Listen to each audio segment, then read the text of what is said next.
घने जंगल के बीचों बीच सूरज की रोशनी जमीन तक मुश्किल से पहुंचती थी। वहां का नाम था कालधारा जंगल, जिसे लोग रहस्यमय और खतरनाक मानते थे। लोगों का मानना था कि वहां जाने वाले कभी वापस नहीं लौटते। लेकिन साहसिक पत्रकार आरव मेहरा के लिए यह एक कहानी का हिस्सा था। उसे अपने ब्लॉग के लिए एक अनोखी और रोमांचक कहानी चाहिए थी। उसने जंगल में जाने का फैसला किया। उसके साथ थी उसकी दोस्त और फोटोग्राफर सिया चौहान। सुबह का समय था। दोनों ने अपने बैग में जरूरी सामान, कैमरा, टॉर्च और एक नक्शा लिया और जंगल में कदम रखा। शुरुआत में सब सामान्य था, पंछियों की चहचहाहट और हल्की ठंडी हवा। लेकिन जैसे जैसे वे जंगल के अंदर बढ़ते गए, माहौल अजीब होता गया। रास्ते में एक बूढ़ा आदमी मिला जिसने चेतावनी दी, इस जंगल में मत जाओ, वहां कुछ ऐसा है जो तुम्हारी सोच से परे है। आरव ने उसकी बात को नजरअंदाज कर दिया। डर से रोमांच पैदा होता है, उसने मुस्कुराते हुए कहा। जंगल के अंदर गहराई में चलते हुए उन्हें पुराने मंदिर के खंडहर मिले। मंदिर की दीवारों पर अजीबोगरीब चित्र बने हुए थे, शेर, सांप और इंसानों की डरावनी आकृतियां। सिया ने एक दीवार पर उकेरी हुई आकृति को देखा और कहा, ये तस्वीरें कुछ संकेत दे रही हैं। लेकिन क्या? अचानक उन्हें खंडहर के पास जमीन पर ताजा खून के निशान दिखे। आरव ने खून के निशानों का पीछा करना शुरू किया। निशान उन्हें एक गुफा की ओर ले गए। गुफा के अंदर अंधेरा था। टॉर्च की रोशनी में उन्हें वहां कई अजीब चीजें मिली, पुरानी किताबें, टूटी हुई मूर्तियां और एक विशाल नक्शा।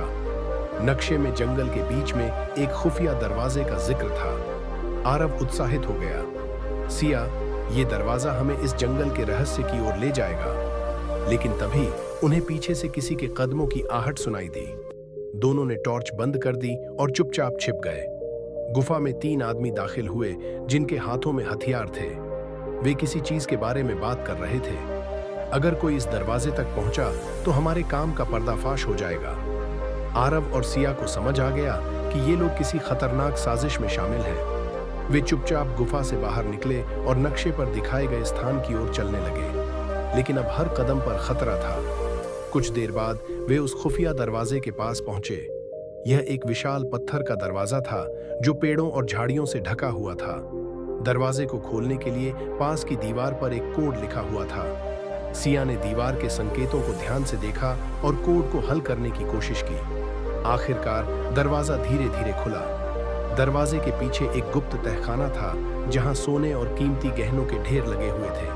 लेकिन इससे भी ज्यादा चौंकाने वाली बात थी, वहां बंधे हुए कुछ लोग जो शायद किडनैप किए गए थे।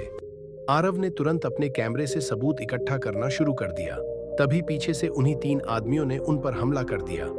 तुम्हें यहां नहीं होना चाहिए था, उनमें से एक गरजा। आरव ने हिम्मत नहीं हारी। उसने सिया को इशारा किया और दोनों ने मिलकर चालाकी से उन आदमियों को मात दी। आरव ने पुलिस को सूचना दी और कुछ ही देर में पुलिस जंगल में पहुंची। तहखाने से सोना, गहने और किडनैप किए गए लोग बचाए गए। पता चला कि ये तीनों आदमी एक अंतर्राष्ट्रीय तस्कर गिरोह का हिस्सा थे। आरव और सिया के इस साहसिक कार्य ने उन्हें एक बड़ी सफलता दिलाई। उनकी कहानी ने लोगों को हैरान कर दिया। आरव ने अपने ब्लॉग पर लिखा, डर के आगे ही तो सच्चा रोमांच है। कालधारा जंगल सिर्फ एक रहस्य नहीं, बल्कि साहस और सच्चाई का प्रतीक है।